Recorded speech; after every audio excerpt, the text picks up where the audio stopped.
तो हेलो बच्चों, कैसे हैं। उम्मीद करता हूं कि आप लोग हमेशा की तरह मस्त होंगे। बच्चों, आज के इस वीडियो में हम लोग किसी भी दो समीकरण को विलोपन विधि से कैसे हल करना है ये हम लोग सीखेंगे और बहुत आसान तरीके से सीखेंगे और कुछ इस तरीके से सीखेंगे ताकि आपको जीवन भर आपको याद हो जाए, ठीक ना। और किसी और को आप पढ़ा भी सकते हैं। कुछ इस तरीके का आपको सीखना है, ठीक ना। तो चलिए बिना टाइम वेस्ट किए बढ़ते हैं। आप किसी भी क्लास को हो, चाहे 8, 9, 10 चाहे किसी भी क्लास में हो, आपको ये आना चाहिए ताकि आप किसी दूसरे को समझा सको या फिर खुद समझ सको, ठीक ना। और बहुत आसान तरीके से चलिए हम लोग समझते हैं बिना टाइम वेस्ट के। चलिए, ठीक ना।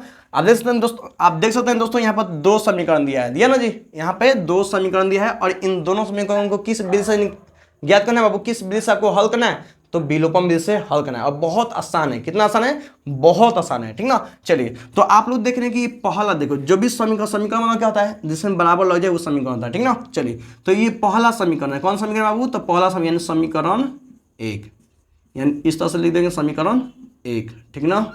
समीकरण क्या होगा बाबू? समीकरण एक हो गया ना जी। चलिए, और ये कौन है बाबू? तो समीकरण दो, ठीक ना। समीकरण दो लिखा गया, हो गया ना जी। इतना हम लोग करने के बाद सबसे पहले हमको ये ध्यान देना है कि यहाँ पर देख रहे हैं कि क्वेश्चन क्या दिया है बाबू, 3x + 4y = 10, या ना। पहला समीकरण यही बाबू। चलो, दूसरा समीकरण क्या है बाबू? 2x - 2y = 2 दिया ना जी। तो सबसे पहले आपको ये समझना है कि यहाँ पर x और y का मतलब x और y में किसी का एक का मान आपको बराबर होना चाहिए। यानी मतलब कि एक साला ही बराबर हो और नहीं तो y वाला बराबर हो, दोनों में से कोई एक बराबर होना चाहिए। तो आप लोग देख रहे हैं कि ना ही एक साला बराबर है और ना ही y वाला है। यहाँ पर देख रहे हैं कि 3x दिया है, यहाँ पर 2x बराबर है, नहीं है। और यहाँ पर देख रहे हैं कि 4y दिया है, यहाँ पर 2y दिया है, क्या बराबर है? नहीं बराबर है। तो सबसे पहले काम ये बनता है कि सबसे पहले हम लोग x और y में से किसी एक को हम बराबर करेंगे। तो मैथ में कोई भी क्वेश्चन में तो सबसे पहले लिखेंगे क्या लिखेंगे बाबू? तो हल। क्या लिखेंगे बाबू? हल, ठीक ना। हल लिखने के तो नंबर क्या करना है बाबू? आपको सबसे पहले आपको बराबर करना है, ठीक ना। तो बराबर करना है तो सबसे पहले आपको जो समीकरण दिया है तो कॉपी में आपको वैसे उतारना है। क्या दिया बाबू? तो 3x + 4y = 10 दिया तो लिख देंगे, ठीक ना। जिस तरह है मतलब बनाएंगे तो अलग अलग उतारना। ये तो क्वेश्चन है ना जी। चलिए पहले उतार लेते हैं इसे, ठीक ना। चलिए उतार लेना।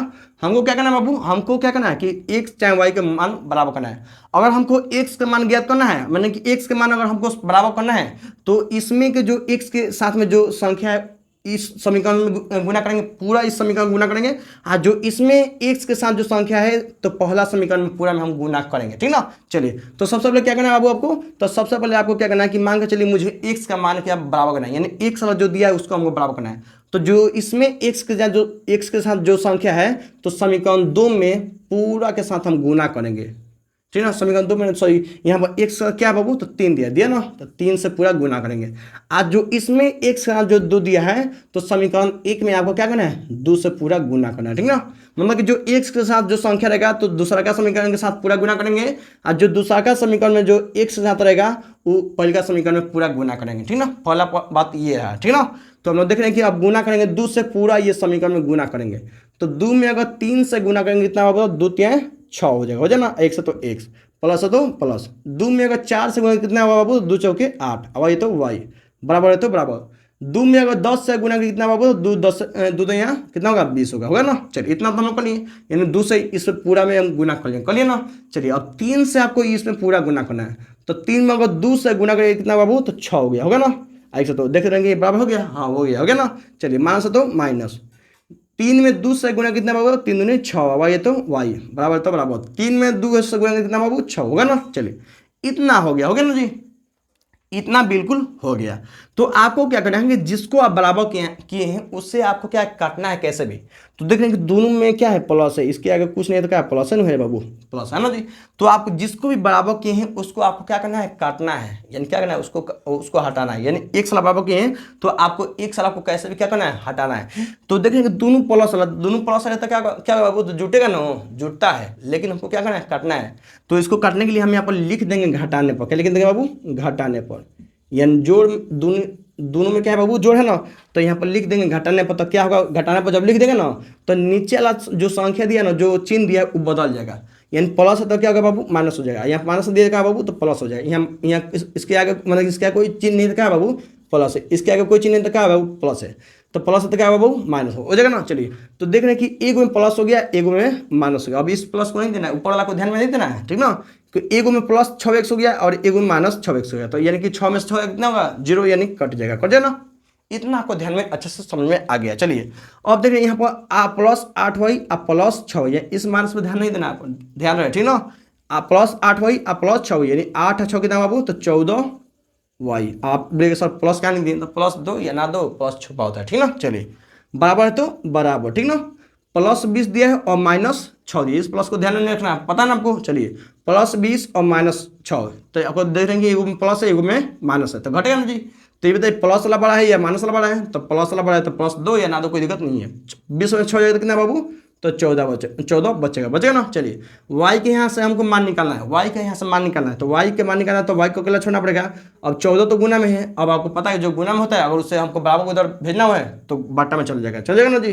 यानी 14 तो 14, जब 14 बाटा में आ जाएगा तो क्या होगा बाबू, 14 देखने कट जाएगा ना, तो क्या होगा 1, यानी y के मान कितना है बाबू, तो y के मान हमारा 1 मिला ना। चलिए इतना कर लिए ना, यानी y के मान हमारा कितना मिला, 1 मिला, ठीक ना। अब जो मान निकलता है यानी y के मान निकला है, समीकरण 1 में रख दो या चाहे समीकरण 2 में रख दो, x के मान आपको आसानी से मिल जाएगा, ठीक ना। हमारा मेन मकसद यही है ना जी कि जो x और y के दिया है इसका मान निकालना है, तो y के तो मान तो यहाँ पर निकल गया। अब y के मान को क्या करना है कि समीकरण 1 चाहे 2 में आपको रख देना, किसी एक में रख देना है, किसी एक में रखना है, ठीक है। तो मान के चलिए मैं यहाँ पर क्या करता हूँ, मैं आपको यहाँ मैं क्या कर रहा हूँ यहाँ पे कि समीकरण 1 में क्या कर रहा हूँ, समीकरण 1 में यहाँ पर लिख रहा हूँ, समीकरण 1 में y बराबर कितना, तो y बराबर 1 रखने पर, समीकरण 1 में y बराबर 1 रखने पर किसी कोई दिक्कत नहीं। तो समीकरण 1 में हमको y बराबर 1 रखना है, तो समीकरण 1 क्या है बाबू, तो क्या है बाबू, तो 3x, क्या है बाबू, तो 3x प्लस 4y बराबर कितना 10 दिया ना। चलिए तो हमको y बराबर क्या रखना है, 1 रखना है, तो देखना 3x तो 3x लिख देंगे, प्लस तो प्लस, अच्छा है तो 4 के गुना में ना y है जी, 4 के गुना में y है ना, तो y के बदले हमको क्या रखना है बाबू, तो 1 रखना है ना। चलिए रख दिए, बराबर है तो बराबर, 10 है तो 10, 3x है तो 3x, आप प्लस है तो प्लस, 4 में 1 से गुना करके कितना होगा बाबू, तो 4 होगा ना, बराबर है तो बराबर, 10 है तो 10। अब आपको पता है कि समीकरण ज्ञात करना आता ही है, यानी यहाँ पर 3x प्लस 4 बराबर 10 दिया ना। किसका मान निकालना है, यहाँ पर x का मान निकालना ना, तो जिसका भी मान निकालना होता है उससे अकेला छोड़ना पड़ता है। तो 3x को आपको अकेला यहाँ पर रख देना है, आप प्लस 4 है ना बाबू, उसको क्या करना है, खेद देना है, भेज देना है, यानी 10 है तो 10, आप प्लस 4 में है इधर आगे तो माइनस 4 में हो जाएगा ना। चलिए तो 3x, अब देख रहे हैं घटाने के लिए बोल रहा है, तो 10 में 4 कितना है बाबू, तो 6 हो जाए ना।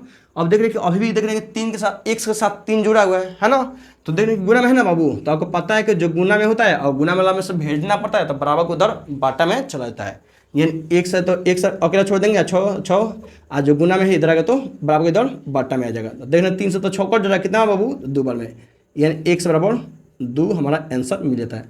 तो अतः यहाँ पर यानी y के भी निकल गया और x का निकल गया ना, तो यहाँ पर लिख देना अतः x बराबर 2 और y बराबर कितना, सॉरी x बराबर 2 और y बराबर 1 क्या होता है बाबू, तो प्राप्त होता है, ठीक ना। आपको अच्छे समझ में आ गया होगा ना जी, बिल्कुल आपको अच्छे समझ में आ गया है, ठीक ना। चलिए मैं आपको एक होमवर्क में दे रहा हूँ, आप देखते हैं कौन बना पाता है, ठीक ना। आपको इसको निकाल कर होमवर्क में बनाकर और x और y के मान निकालना है, ठीक ना। तो बच्चों आप लोग को यहाँ पे होमवर्क मिल चुका है और आपको इससे बनाकर यानी x और y का मान कमेंट में बताना है, ठीक ना। तो आपको अगर सच में समझ में आ गया है तो वीडियो को लाइक और कमेंट में जो बताइएगा हाँ सर हमको समझ में अच्छे से आ गया है, ठीक ना। और इसे बनाकर इसके कमेंट में जो बताइएगा जिससे कि मैं समझ सकूँ मैं बच्चों को समझ में आ गया है, ठीक ना। और लाइक कमेंट जरूर कीजिएगा और चैनल पर नए चैनल सब्सक्राइब जरूर कीजिएगा, क्योंकि मैं जब लाऊंगा स्पेशल वीडियो लेकर आऊँगा, अच्छा वीडियो लेकर आऊँगा जो कि बहुत आसान तरीके से और ट्रिक के साथ वो आपको बहुत आसान से मिल जाए, ठीक ना। तो चैनल को सब्सक्राइब करना ना भूलें। मिलते हैं नेक्स्ट में, तब तक लिए जय हिंद, वंदे मातरम। मिलते हैं किसी स्पेशल वीडियो के साथ, स्पेशल क्वेश्चन के साथ।